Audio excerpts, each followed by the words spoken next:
Mungu anaanza na mtu mmoja, haanzaki na wengi, anaanza na mtu mmoja ambaye ni wewe.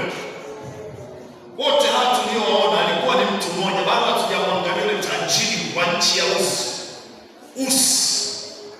Mtu huyo alikuwa ni mtu ambaye sio wa kawaida. Mtu alikuwa Usi na jina lake aliitwa Ayubu.